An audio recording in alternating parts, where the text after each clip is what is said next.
Biden's mother raises her by running a small shop. One day, Biden asks her mother why she makes clothes. Her mom tells her it's because she wants to see the happy faces of the people who wear them just like hers. Now, Biden also wants to become a fashion designer like her mom. She dreams of standing at the top of the industry, but that dream begins to crumble the day her mom passes away. She inherits the dress shop, and everything falls apart from there. She is still just a kid.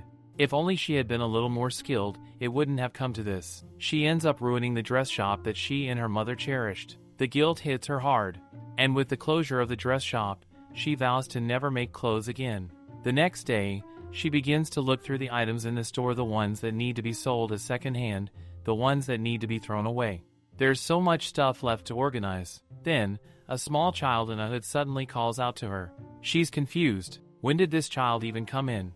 And more importantly, how does he know her name? The child rushes up to her, asking her not to forget the promise they made. She's completely confused. What promise is he talking about? Then, the child pushes her. Biden, still bewildered, opens her eyes again and realizes she's alone, not hurt, and all the recycle bags are saved too. But now, she notices a completely different world around her. She can't tell if she's dreaming or if she's just lost it. Someone calls out and tells her to look down. She does, and sees that she's sitting on a child. She rubs her eyes a bit, then picks him up, confused. What kind of small thing is this? Someone else calls to her. She thinks it's a human at first, but it turns out to be an orc lady asking if she's okay. The orc says she has been sitting on the ground for quite some time now. Biden is convinced that this has to be a dream. Meanwhile, the poor orc is shaking her to wake up. She says her name is Biden and that she's 24 years old. She can't believe it, but it seems like she has experienced a dimensional shift, like in novels and comics. She thinks that people who go through this usually get some sort of skill or power, but all she got here is a pile of fabric scraps and sewing tools she had meant to throw away. In short, she's just a powerless beggar now. While she's wallowing in despair, the little thing starts shouting at her, asking how she could sit on his treasure, and now it's all broken, so she has to pay double, no, triple. She shouts back that of course she's the unlucky girl, she just arrived here and already has a mountain of debt. She's completely devastated, wondering why her life has to be so unfair. A few minutes later, the little guy checks his bag again and sees that everything is fine and nothing is broken. Still, Biden is shocked to learn that he was actually referring to some mere coffee beans and sugar cubes as his treasure. She asks herself why such things would be so important. She wonders if they're considered rare for dwarves. But then he corrects her, not a dwarf. He says he's an earth spirit and introduces himself as Tero. She tells him her name is Biden and that she's just a regular human. Tero explains that he and his companions live together to protect the land, and that the Cropmerla kingdom is really vast. They work every day to keep the land fertile. But no matter how much they enjoy their work, they still get tired easily. At times like that, drinking coffee helps boost their productivity. Strangely, Biden relates to this. She asks herself if coffee beans and sugar are considered rare here, because where she came from, they were common items. Tero says he doesn't know where she came from, but in this world, they're common for humans and other creatures too. Though maybe by creatures, he meant beings like the orc. He adds that for them earth spirits it's very rare, because they have to walk such long distances to get those beans. Of course, the duration of the journey isn't the problem. The real issue is how dangerous it is. In just 5 days, he was stopped nearly 27 times and kicked 5 times. He barely made it out alive after being treated like a toy by a dog. And just now, he was about to be crushed again. Now, he starts ranting dramatically, wondering who knows what will happen to him next. Going back, Tero's legs are already hurting. He mutters that if only he had wings. Biden feels bad for ignoring him. It was her fault for falling on him too. She tells him that while she can't give him wings, she has something else for him. Tero is confused. She pulls out a measuring tape and begins taking his measurements, noting them carefully while asking him to go play over there for an hour. Biden quickly sketches a design based on the image in her mind. She drafts the pattern and cuts the fabric. Now, all that remains is the sewing. When she finishes, Tero is already wearing it, still confused about what this piece of clothing is. She tells him that she couldn't focus much on details since she had to make it quickly, but she noticed that people here tend to wear robes. With this color, he'll stand out more and won't get stepped on so easily. He is astonished. He wonders how she managed to make something like this so quickly, and asks if she's a wizard. Tero does a little test and confirms that the robe is working. He's now more visible to everyone. He even notices that it seems to have wings, in a way. He's glad that traveling to the city won't be a problem anymore. He thanks her sincerely, while Biden thinks to herself that she never expected to end up making clothes again. But strangely, it feels kind of good. Tero then becomes gloomy, worried that he spent all his money and wondering how he'll repay her. But Biden brushes him off, saying all this was made from scraps, so he doesn't need to worry. If he likes it, that's enough for her. Suddenly, someone appears behind her, greeting her. The man hands her a business flyer for the Delnisia tailor shop. She looks at it. The design is tacky as hell. The man then turns to Tero and immediately begins bombarding him with questions. Where did he get this outfit? Where did he find that fabric color? And who designed this unique piece? He starts raving that although the finishing touches are rough, the design is really amazing. Tero quickly jumps in, shouting that he can't ruin it. It's a special item made for him by Biden. Biden confirms that yes, she made it, and it didn't take her much time at all.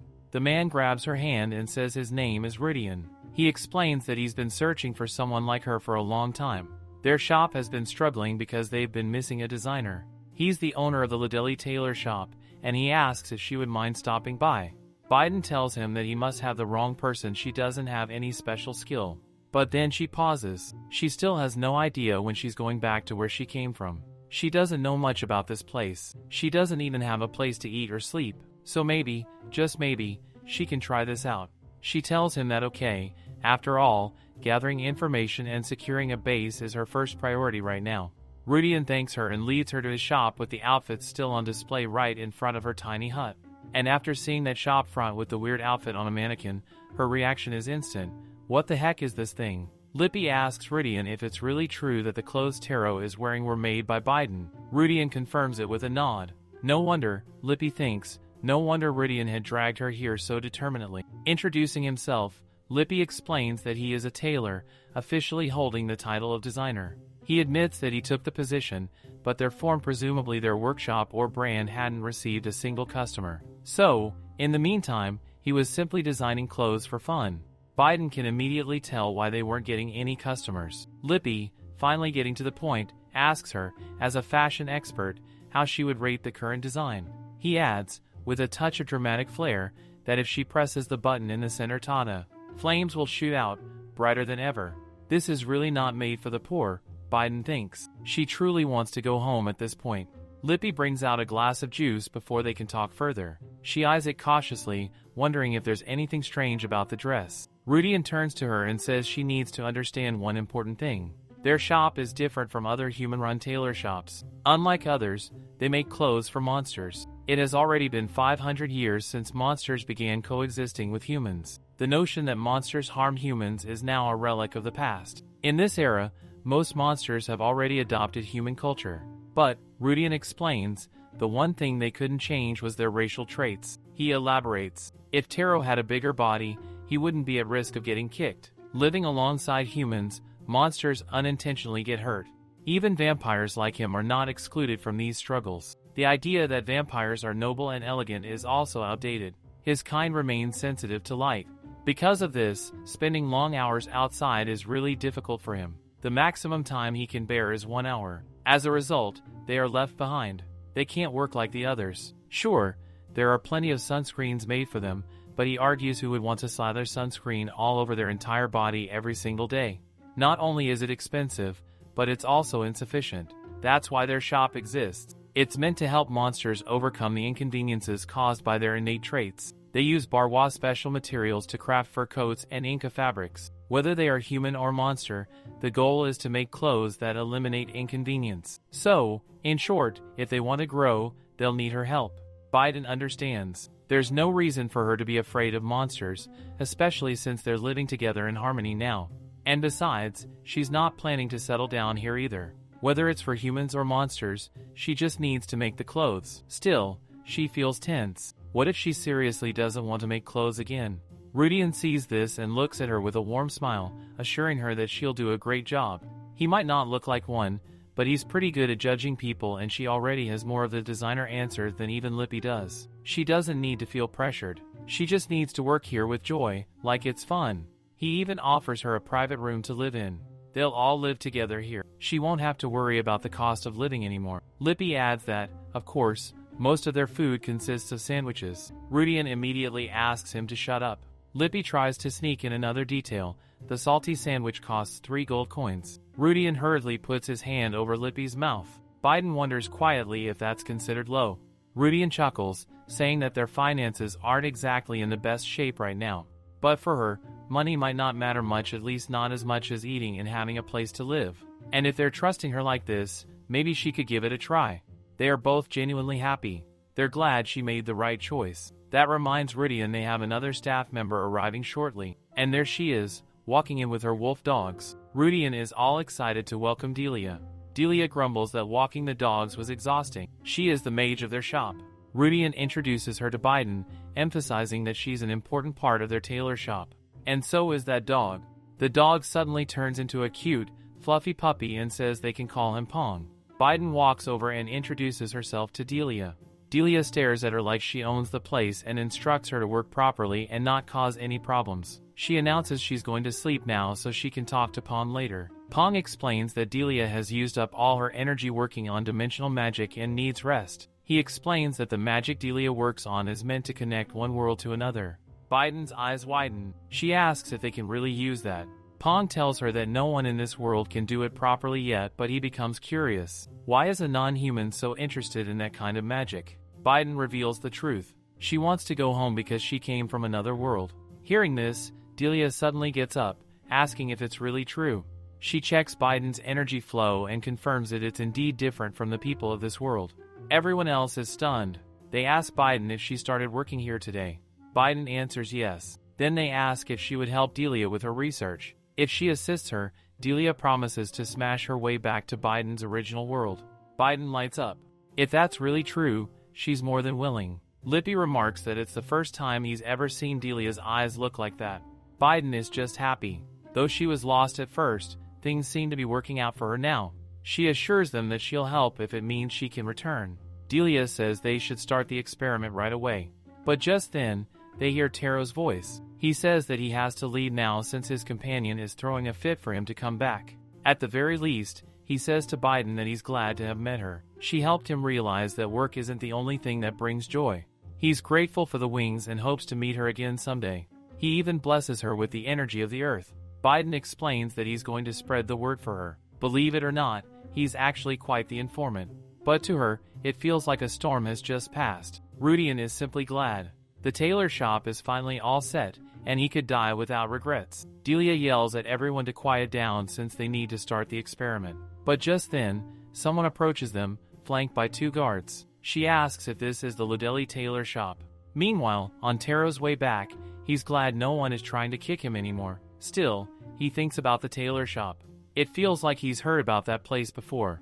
Poor Tero, however, trips over a stone and falls flat on the ground. Even with the tailored outfit, his clumsy personality just can't be fixed. She tells them that her name is Ignes, and she's from the salamander race. Taking out a slightly crumpled flyer, she explains that she heard they make special clothes here, so she came to check it out herself. Biden can't believe someone actually came here because of that flyer. Meanwhile, Ridian is over the moon, declaring that standing in that scorching heat was worth it. Ignes makes it clear to him that the flyer was suspicious, to say the least, so she had no choice but to come see it for herself. She's here to find out whether the shop can really solve her problem. Ridian confidently assures her that they can. Ignes raises an eyebrow, asking how he can be so certain. He grins and tells her that making the impossible possible is exactly what they do. Then, he asks her directly what's the issue. Ignes gets to the point. Because of a certain racial trait, she's on the verge of getting dumped. Lippy, confused, asks what kind of trait she's talking about. She explains that salamanders control fire, and instead of blood, magma flows through their bodies. That magma heats up as their emotions intensify, and once it reaches a certain threshold, it erupts, releasing heat like an explosion. They all agree that it does sound like a dangerous trait. But Ignes quickly assures them that she has never hurt anyone because of it. She's trained herself to control her emotions and suppress them when necessary. Ridian leans in, curious, but what's the catch? She hesitates. When it comes to the person she loves, she just can't control it. Lippy perks up, delighted to hear some romance in the mix. But Ignes sighs. It may sound romantic, but the reality is far from it. Unlike her, he's just an ordinary human. She's nearly killed him 15 times. They say the most painful death for a human is by being burned. Lippy immediately retracts his earlier excitement about romance. Ignes adds that the last time she hugged him, she accidentally burned his back and froze his face. Everything about them is getting harder. She tells them that just yesterday, he told her they needed to have a serious talk in 2 days. She knows what that means. It's definitely a breakup notice. So, she came here hoping if she could just get compensation for this trait, if she could change even a little, maybe her lover would give her another chance. She can't accept having to break up because of something she was born with. The air is getting hot around them, literally. She tells them that only 2 days are left, and she's already resigned herself to fate. Making an outfit in 2 days is kind of insane. Ridian thinks about it for a moment, then turns to Delia and asks what material can absorb heat. Delia thinks back. She remembers doing an experiment about 80 years ago. Her brain, like a living material encyclopedia, retrieves the memory. Ridian nods. It's a heat-absorbing flower. Finding that flower in the vast snowfields might take time, but the difficulty level doesn't seem too high. He thanks Delia for the information. Turning to Ignes, he tells her to calm down. 2 days is more than enough time to make an outfit. Ignes asks if they're seriously going to do this, but Biden cuts in what about her opinion. She reminds them that in just 2 days, they won't even be able to finalize the design properly. Ignes says she'll leave the design to them. As long as it functions, she doesn't care about the style. But she timidly asks if they could use bright and light colors. Her whole life, because of this trait, she's been forced to wear dark-colored outfits. Biden feels a heavy sadness. To think someone had to abandon personal style just because of a single trait. She assures Ignes that she'll make something she'll love. They shake hands. Ignes thanks them and says she'll take her leave now. More safely, this time. She leaves while the rest of them are celebrating their first real customer. Biden is still in disbelief. Can she really pull this off? Ridian notices and asks if she's not feeling confident. She admits that the time limit is incredibly tight, and it's making her anxious. Ridian stretches and says they should get going. She's baffled. Get going where? Ridian simply replies, where else? Lippy joins in, announcing that they're going to gather the fabric material. Delia is just glad she'll finally be able to rest a little more. Pong assures them he'll look after any other customers as if they're getting any. Biden tells them she'll stay and work on the design until they return. But her soul feels like it's already frozen over in this snowy region. She regrets every life decision that led her here. Ridian and Lippy, meanwhile, are just thrilled to breathe the fresh mountain air. She is stunned. Why on earth does she have to come too? Ridian cheerfully tells her it's more fun with 3 people. And since she's new to this world, she can think of it as a free sightseeing trip. But she had been this close to taking a nap. She's exhausted. Now she's standing here, freezing her bones off in the middle of the snowfields. Yes, they took the Wyvern taxi to get here. While walking, Biden sneezes heavily. Lippy asks if she's catching a cold, and Biden confirms with irritation, as if it's her first time stepping into a place like this. They can't believe she still feels cold even after putting light secretions into her warm clothes. Ridian smiles, relieved that he prepared something in advance. He hands her a pouch. She immediately notices how warm it feels and asks what it is. He explains that it's salamander secretion. Horrified, she throws it away, exclaiming how disgusting it is, while he shouts back that it's a handcrafted gift. Lippy understands that Ridian's phrasing glistening with secretions is definitely making it weird, but wonders if he really gets to judge when he said the same kind of thing about the moth. She then explains that it's actually a heat packet made from salamander tears. Earlier, when Biden had cried, they collected some of those tears and asked Delia to process them. Pong came up with the design, and Ridian stitched it himself. It was crafted with everyone's care. Now Biden feels sorry for reacting so harshly and realizes she's genuinely grateful to all of them. When she was little, her mother used to make dolls and clothes for her just like this. She loved that soft, comforting feeling and eventually started making her own. But somewhere along the way, she had forgotten what that warmth felt like. She smiles and tells them that they should hurry up and find the flower. Ridian and Lippy are glad to see her fully energized again. Now she can see clearly this is what happiness truly feels like. They have been walking for at least 4 more hours, yet they still haven't found the flower. Now, she's beginning to question whether they'll really be able to find it today. Ridian, unsure himself, insists they will. Yes, of course, but before that, he thinks they should take a break. Lippy is thrilled since she prepared some snacks. While they look for a good spot to sit and eat, she calls out to them, saying there's something nearby. They see a snow rabbit. It looks sick. Panic rises as they realize it's melting. Ridian recognizes what's happening. It's made from the snow itself, and if it melts, it will die. Biden grows genuinely upset and asks if there's any way to save it. Ridian wants to help just as much, and it shows. They all notice that the rabbit seems intent on heading in one direction. Biden wonders if there's something that way. Ridian decides to trust the rabbit's survival instinct and follow it. As they trail behind, the rabbit starts to move. Biden releases it gently, and it hops toward a hole. She peeks in, wondering if anything is buried there. Then they notice it's the very flower they've been looking for, the absorbfrost. Ridian finally understands. When snow rabbits are on the verge of melting, they eat this flower to absorb frost and recover. Biden gets worried that the rabbit already ate it. If so, what will they do now? But Ridian brushes it off, saying the flower was meant for the rabbit, so they'll find another one for themselves. The rabbit, now fully energized, begins to act lively and seems to be trying to tell them something. Lippy tries to understand, and she thinks the rabbit is telling them to follow it. They do, and soon, they finally find another absorbfrost. Ridian is incredibly grateful to the rabbit for being able to locate this so quickly while they had been wandering around for 4 whole hours. To thank it, Lippy offers the rabbit a little sandwich she made, asking it to eat it slowly. But then something suddenly strikes the rabbit. It reacts strangely. They all grow worried, trying to understand why it's behaving like this all of a sudden. Then it bolts, running off. They're all confused by the rabbit's abrupt behavior. But Lippy thinks if an animal reacts like this, it must have sensed a threat.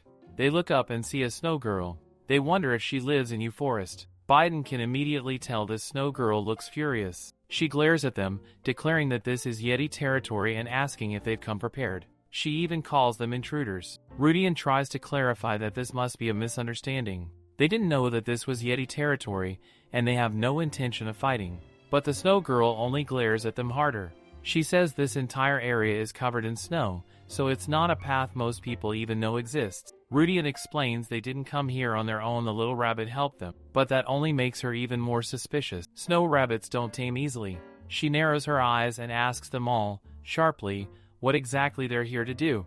Lippy begins to explain, whispering to Ridian that if his guess is correct, they must be, but before she can finish, the Yeti lunges at Ridian, demanding to know what he's whispering. She stops mid-rush the moment Lippy pulls out a sandwich and says gently that it's clear she must just be really hungry.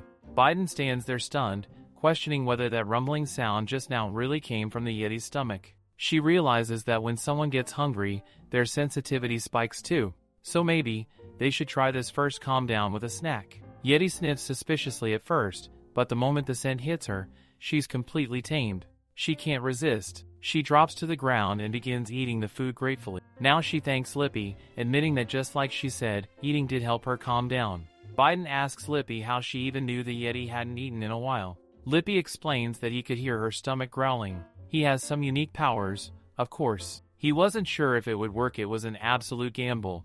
Ridian tells him it was a risky move, but he's glad everyone's safe. The Yeti takes only one bite and then stops. Biden is confused. How can she be full after just a single bite? Yeti explains that she usually eats only that much. Still, the food was really good. She asks if she can take the rest and eat it later. Lippy says that if she likes it that much, he can give her more. But it's strange he can still hear her stomach growling. So now he's confused. Why is she lying about being full? She eats all the sandwiches and then admits that she still can't fully trust them. However, she knows one thing for sure, they aren't intruders. They didn't attack her when she collapsed, they even helped her. So she asks them to tell her the real reason they came here. Now that he thinks about it, Ridian realizes they haven't actually gathered anything yet. He says that they came all this way to collect a heat-absorbing flower. She raises an eyebrow. Just for that? Ridian confirms and asks if they can take it. She glares, saying of course they can't just take it for free. He quickly says that they'll pay for it, they really need that flower. But that's not the issue. The flower is dangerous. If ordinary people try to pick it, their whole bodies could freeze. Biden grows anxious. If it's that dangerous, there's no way they didn't know this, right? But judging from their shocked expressions, they clearly had no idea.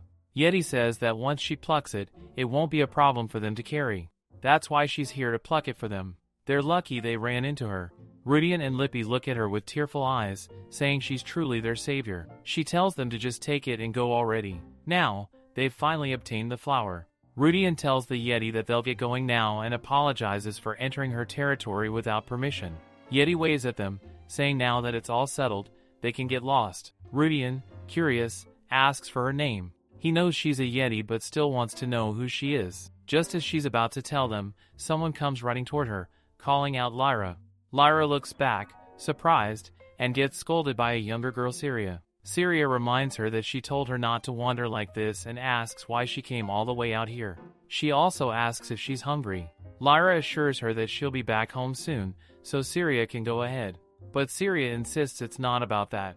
Nerra collapsed, and they don't know what to do, so she came to find Lyra. Hearing this, Lyra picks Syria up and says they should rush there immediately. Lippy notices that Lyra seems genuinely upset. Ridian notes that the sun is about to set, but after hearing that conversation, he knows he can't just ignore it. The snow rabbit watches them quietly. Ridian decides to follow Lyra. Maybe, just maybe they'll be able to help with something. Nerra asks Syra if they can eat a certain mushroom, claiming it looks delicious and they've only had one piece of beef jerky all day.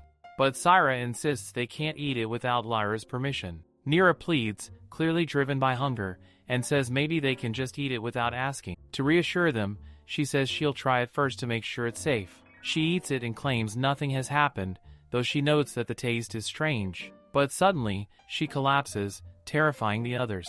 They hurry back to the house in a panic. Lyra, upon seeing Nerra, shouts in worry. Vera explains everything through tears, blaming himself for not stopping her. But Lyra assures him gently that it's not his fault and he doesn't need to cry.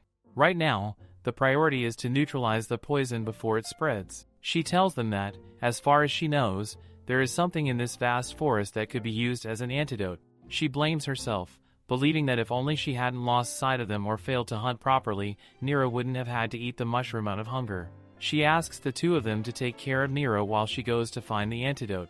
She thinks that if she goes to the kin territory and begs, maybe they'll spare even a single drop of the antidote. Just as she opens the door, she sees Ridian standing there, about to knock. She demands to know what they are doing here. Ridian explains that they heard her earlier and came to help. Lyra is touched by their concern but tells them to go home. There's nothing they can do here, and she must find the antidote as soon as possible. Ridian stops her, asking her to wait a moment. Then he shows her a magical courier bird and asks his companion to fetch the antidote for them. Lyra looks at the small creature and asks if it can even fly. Ridian explains that it's a creation of a skilled mage and can make a round trip to the capital in 1 hour. At that, Lyra drops to her knees, asking them to help her. She swears she'll never forget this favor.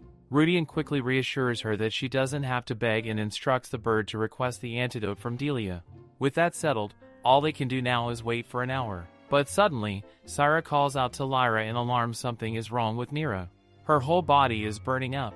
They recall that a fever can be fatal for Yetis. Lyra is confused at how she could suddenly develop a fever but grows even more worried about whether Nerra's small body can hold out for an entire hour. Just then, they hear a soft, cute sound. They turn to see that the source is an army of snow rabbits. It's the same rabbit from earlier, now accompanied by its mates. Lyra is puzzled, wondering what they are all doing here, but Lippy points out that they are clinging to Nerra, and somehow, it's helping her breathe more easily.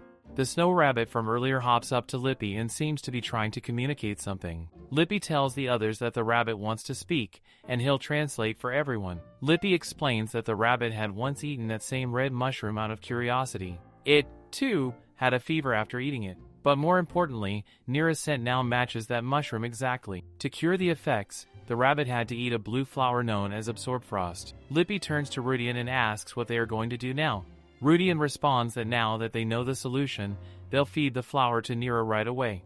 Just as the snow rabbit said, after eating that flower, Nerra starts to feel much better. So it wasn't poison after all, it was just a mushroom that causes heat in the body. Lyra had been terrified, knowing that a fever is dangerous for Yetis since they can't endure heat for long. She gives them her heartfelt thanks and asks what they will do now, since they've lost their own flower to Nerra and time is up for them to go back. They assure her that it's fine, they have reliable sources who can help them find another absorbfrost flower again. The rabbit begins speaking once more, and Lippy translates. It says that they had helped him earlier. He was scared when he first saw Yeti, but now that they've become friends, he wants to help them too. The three of them are filled with joy. Somehow, that rabbit seems particularly fond of Biden. Lyra raises an eyebrow and asks if they're friends now. They all nod sincerely in response. That night, they are finally able to rest. Everyone is asleep when Syra steps out and sees Lyra, asking her if she's going to search for more absorbfrost alone.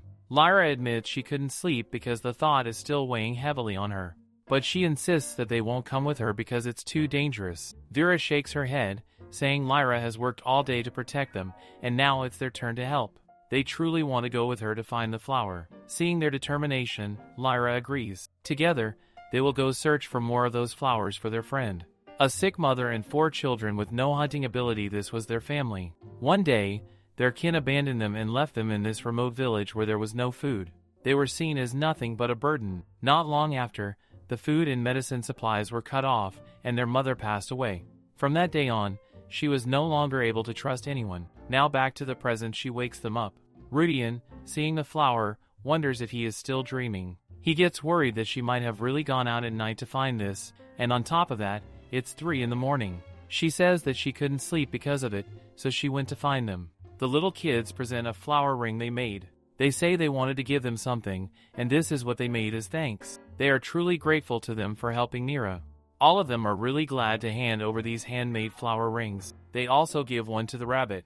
Ridian is genuinely touched by these amazing gifts first thing in the morning. With this much absorbed frost, they won't have to go into the snowy fields for much longer. He then calls to Lyra and asks her how about they make a trade over absorbed frost. She is clueless. Ridian explains that she has the ability to handle absorbed frost, and their atelier has been struggling with a shortage of special materials. If she cultivates absorbed frost and supplies it, not only will it make their custom tailoring easier, but Delia will also be able to carry out her experiments. And since money has no value here, he will send food and daily supplies in return. Syra and Vera, while eating sandwiches, ask if the bread has bacon. They say it's yummy. Ridian smiles and confirms of course. They are really happy. But Lyra says that while it's a great deal, it's nearly impossible because absorbed frost needs a heat source to grow, and the only heat here comes from sunlight. So it takes them a long time to cultivate it. Ridian gets sad too, but then Biden gives a bottle of magma to her, saying she can take it. It will never cool down unless solidified. Ridian asks if she's sure she wants to give it away. She assures him that once they leave this place, they won't need it anymore. For her, the heat pouch is enough. She does feel bad for Lippy and Delia, who were the ones to process the tears. But Lippy assures her it's all fine, he only picked up the material by chance. Lyra holds the bottle, but her hands start to burn. It's super hot. She thinks this might actually work pretty well. They shake hands, looking forward to working together. Outside, Ridian asks her to contact them using the magic bird he gave her. Biden tells the snow rabbit to take care, saying she will miss it a lot. If it follows her, it will melt in no time. Besides, it has a family here to protect now. The rabbit eagerly agrees. Lyra says that now they no longer have to worry about hunting and won't have to starve either. She can't believe that she'll no longer have to handle everything on her own, but she was wrong. She is so glad that she met them all. Just then, Nerra comes out. Lyra rushes to her, asking if she's feeling okay. Nerra says yes, and also apologizes for making her worry. Seeing them like this, Lippy says to Ridian that now, they won't have to worry anymore. As they return to the shop, Pong congratulates them for making it back alive. Ridian is confused about what that's supposed to mean, but then understands that it means Delia knows about the flower incident. He sighs, oh no, her fun is over now.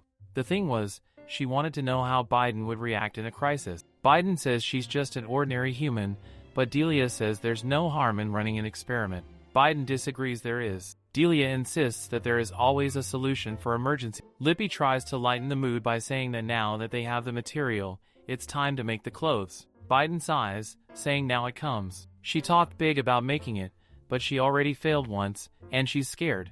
Ridian whispers to her that if she's really scared, she should think about Lippy's design that actually helped ease her before.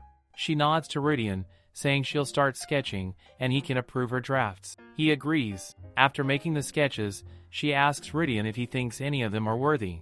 Ridian sees them and thinks as expected, his eyes never go wrong. He picks one of the designs. Now let's see the process of the custom clothes making. Pui is the magical tool that weaves the fabric. The base fabric and special materials are fed to Pui. The material that he eats gets digested quickly and is turned into a special fabric by his poop. This makes Biden question, does it really have to be made this way? On the second floor, Ridian is taking the measurements. He tells Biden that if she wants to rest, she can go, but if she keeps staring at him too much, he will get embarrassed. He makes it clear that he knows she is not watching him like that. She sees that the client's measurements are automatically adjusted on the mannequins, and Ridian creates the pattern. Then Lippy cuts and sews the fabric according to the pattern. She can't believe that they really sew all that by hand. The final stage comes when the ironing is done. It can be worn immediately. She still can't believe it. Finally, the dress is all complete. Her design is not just 100%, but 120% realized. Ridian asks the magic bird to make sure that Ignes gets to know the dress is complete. The bird flies away while Ridian thanks Biden for all the help and says now they can rest until Ignes comes. He really had fun after so long. She calls him, saying that she was really surprised to see that they are all truly skilled. She was honestly worried when they chose the design, but they made it effortlessly. She's yapping non-stop about how great they are. Ridian can't help but flex. She just realizes she is standing before geniuses. But finally, she reveals the truth. Their shop was empty, their flyers were tacky, and they had that weird dress. So, she couldn't help but think that way. And on top of that, talking about having a good eye for talent like some cult, and then getting dragged to the snowy mountains on the first day, she really thought they were con artists. Poor Ridian, hearing all this, is unable to breathe now. But now she says it was really cool how they handled the work, helped Lyra, and didn't give up till the end. She feels like she'll have to learn a lot from them. Ridian gets teary and says that today they'll celebrate their shop anniversary. She begs him not to make her regret what she said 2 seconds ago. Then another customer comes to them, asking if they take orders from humans too. Now, inside the shop over a drink, they ask if a monster harmed him. He shakes his head. It's not that. He wasn't harmed by anyone. Actually, his fiancée is a salamander, and for some reason, she sparks fire here and there with little explosion. Lately, it's been happening more often because every time this poor soul tries to kiss her, she explodes. He says that every time he tries to propose to her, she ends up blowing up. While Biden is sure that this is definitely Ignes, he admits it's embarrassing. Because of this, he has already postponed his proposal 15 times. Ridian understands that it must be really hard for him and asks if he's here to get a suit that will help him withstand the explosion. But the man says that they don't hurt at all, it just feels like warmth from his darling. Ridian is all happy to hear this. This is what true love is, he says. The man explains that the problem isn't him, but the rings and the clothes. He can't wear a crisp suit while proposing, and he wants to give her a ring that won't melt. Actually, he failed his proposal again yesterday and ran away like an idiot. That's why he wants to get a fireproof suit so he can finally succeed in proposing to her. Ridian thinks it seems like there's some kind of misunderstanding between the two. Because, as far as he knows, Ignes thinks that they are going to break up tomorrow.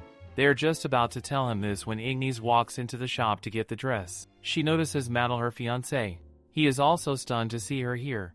Ridian thinks maybe the misunderstanding will get solved on its own now, but then he gets worried as he sees that Ignes is slipping fast again.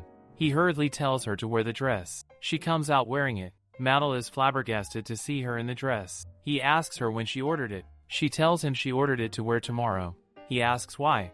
She reveals that she knew he was planning to break up with her since he's been struggling with the heat she gives off. This dress is her last attempt to keep him by her side. Maddle is in havoc hearing what she's saying. He tries to understand and explain to her that this is not the case. But Biden calls out to him, pointing out that he is already wearing a suit.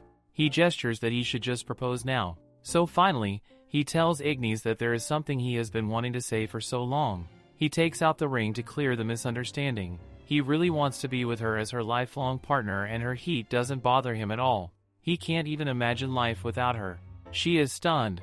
He pulls the ring onto her finger. She's sad that she jumped to the wrong conclusion, but he says it doesn't matter anymore.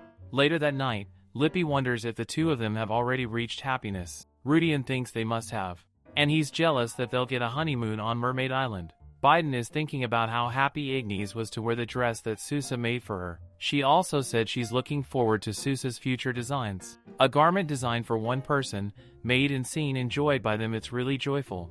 Ridian then tells Biden that the place she's going to stay is the one near the tailor shop. He shows her the room. Chased by reality, she thinks she had forgotten this feeling. Now Ridian bids her good night. She goes to sleep. That night, she wonders if she could restart her life here from the beginning. With that thought, she drifts off. But then, she hears someone say that they want to sleep too. Her eyes snap open wide the moment she hears it. She thinks that maybe she is so exhausted that she's hearing things. Ever since she came to this world, she hasn't had a proper rest. But then, when she notices it's her Earthworld room, she wonders if it could be that she returned. Yet suddenly, it hits her she's not seeing clearly where she is sitting. She is sitting over large snow rabbits, and then she suddenly sees the dressing room where all her teammates are calling her. They are stretching her, telling her she should work now. She wonders if this is how she is going to die. Suddenly, she opens her eyes and thinks it was really a dream. She can finally speak again, but then, she gets scared to see someone staring at her. A horrifying girl begins screaming, asking what the hell is going on with her. A creature beside them is present, calmly saying that it wants to sleep. The moment she presses it, everyone around her starts to echo that it wants to sleep. She cries out that she is the one who needs the sleep the most. She says fine, she will let it sleep, and finally, she wakes up from these illusions. In front of her is a cat, who asks her if she's really going to put it to sleep. And if yes, then how? She's all done, but wonders what this cat means. She remembers that on YouTube, she saw that cats usually sleep when someone pets them, but she's never petted a cat before.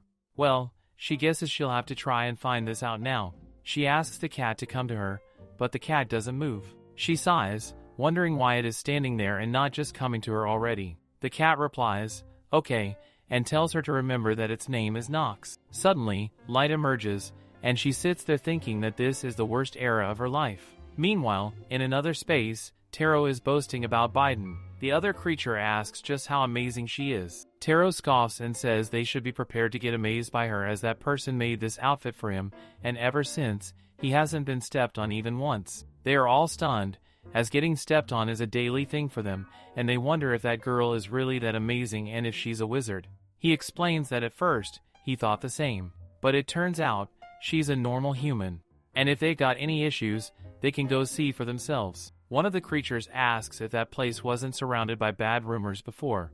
Another creature says that now that it's mentioned, it does ring a bell. But Tero assures them that they are not bad people at all. They say okay, if he says so, and they bid farewell. As he is walking, he thinks it will be enough to cover the cost for those clothes if he just spreads the word as far as he can. And oops, he again falls on a stone. On the other side, Biden comes greeting Ridian all happily. He greets her too, but gets worried when he sees her dark circles. She tells him it's all good, she just had a nightmare last night. But she's wondering why there are so many customers today.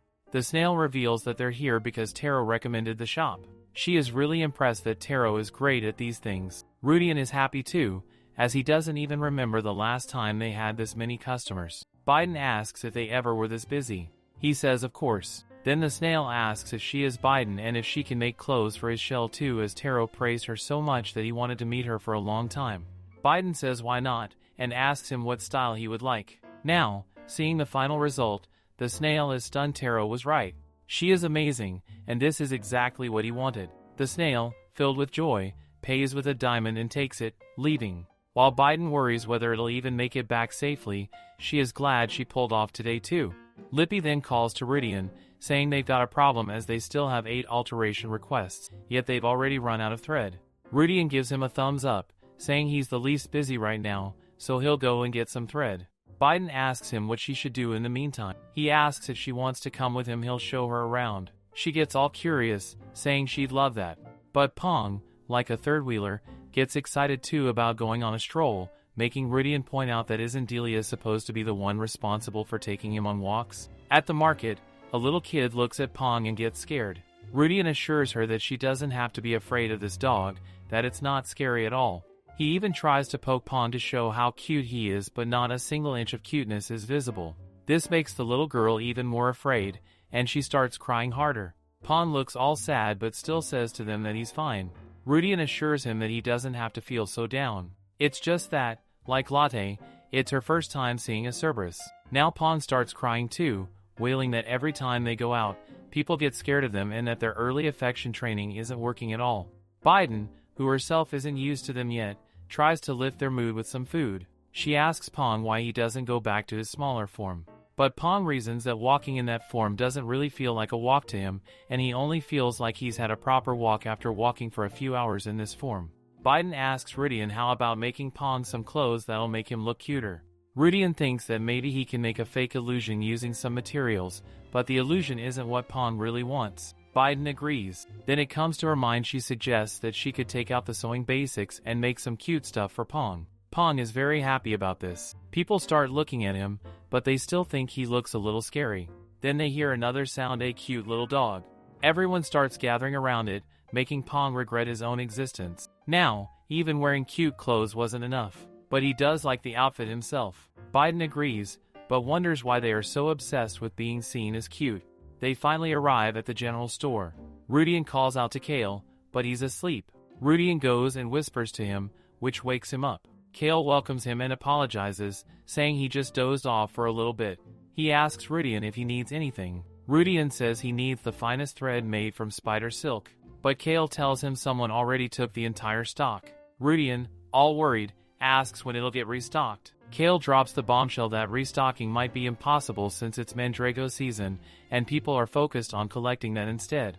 Ridian is really tense, as they need it urgently. Kale suggests that Ridian go collect it himself, since the spiders are very cooperative. As long as you don't trigger them, they don't mind others collecting the silk. He even gives him a tip that if he can distract the spiders and dismantle their webs, he can harvest the silk easily. Kale offers him a scent pouch soaked in a fragrance that these spiders love, and says he'll give it to him for 3 silver coins, but the price nearly gives Ridian a heart attack. It's more expensive than the thread itself. Still, he has no choice. Kale apologizes for yawning as he keeps doing it again and again. He couldn't sleep well because of the nightmares. But the weird thing is that everyone in town is getting the same nightmare. A mist-like creature comes begging to sleep. Biden goes up to him and says yes, she got the same dream too. He shows her an image the merchant put together, asking if she saw something like this. She's stunned to see the sketch and says yes, she did see a cat like that. He adds that the strange thing is, to some people it appears as a cat, and to others, a person. Anyway, there's a huge bounty on it, about 100 gold coins. They don't know if it's real or not, but there's no harm in being cautious, so he asks them to spread the word. As they come out, Ridian says to her that maybe that's why she wasn't able to sleep. As she's walking, she bumps into someone who says to her, he found her. She's confused. He says to her, it's him Knox, and if she don't remember him? Her mouth drops open. She's just found the wanted criminal.